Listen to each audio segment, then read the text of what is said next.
Assalamualaikum. Hai teman-teman, apa kabar semua?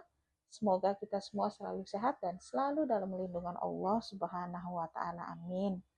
Oke, teman-teman, sebelum saya sharing video, tolong dukung channel YouTube saya dengan cara like, comment, and subscribe agar saya lebih semangat lagi buat video-video selanjutnya.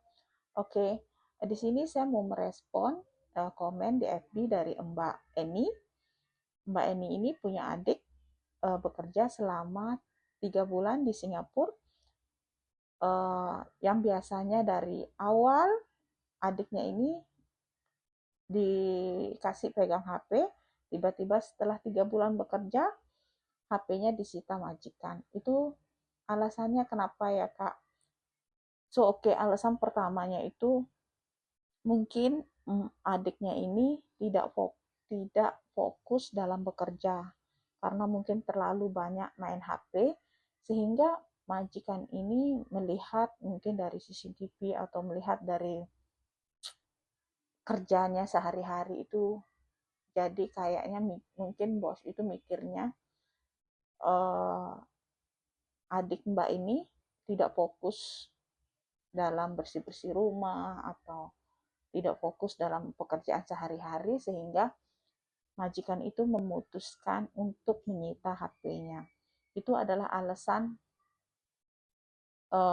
yang benar-benar tidak semua majikan itu menerima.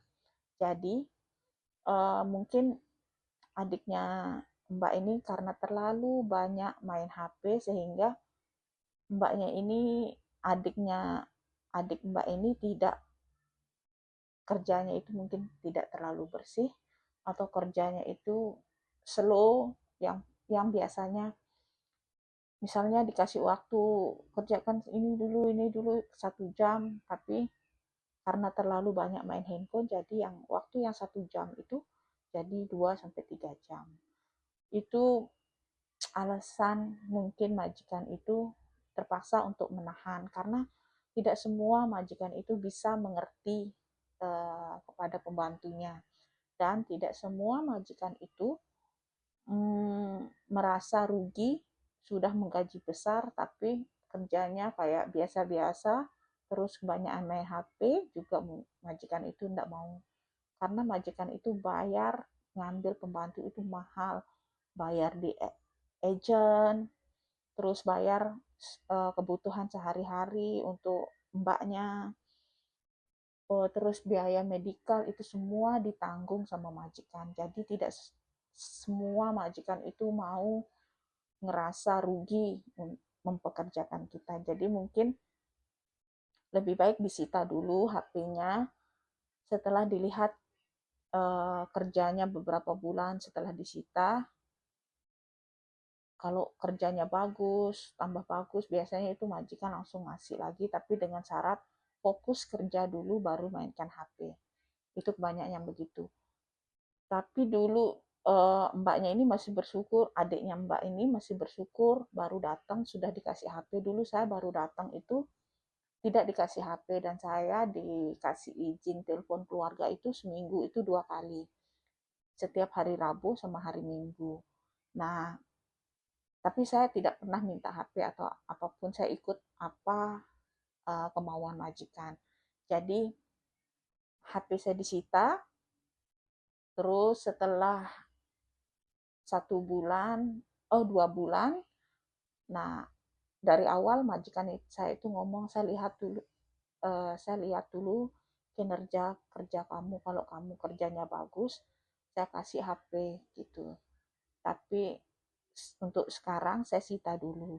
Nah, saya ikut aja, yang penting saya udah menghubungi keluarga di rumah. Kalau saya sudah mulai kerja dan sudah berada di rumah majikan, untuk memastikan keluarga saya di Indonesia itu tidak khawatir. Jadi saya setiap hari Rabu sama hari Minggu saya cuma telepon keluarga itu paling 30 menit atau 20 menit, saya serahkan lagi ke majikan. Jadi setelah 2 bulan bekerja, saya dipanggil dan majikan ngomong kalau kerja saya itu bagus, dan majikan itu langsung mengasih saya handphone.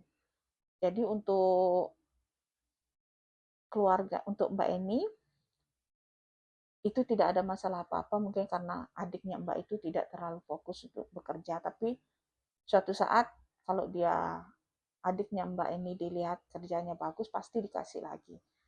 Cuman kalau telepon Mbaknya untuk nasihatkan adiknya saja untuk fokus dulu bekerja. Yang penting setiap minggu adiknya Mbak kan menghubungi Mbak. Jadi sabar-sabar aja dulu, ikuti apa kata majikan. Oke, sekian video dari saya, semoga bermanfaat. Jangan lupa like, comment, and subscribe. Bye-bye. Wassalamualaikum warahmatullahi wabarakatuh.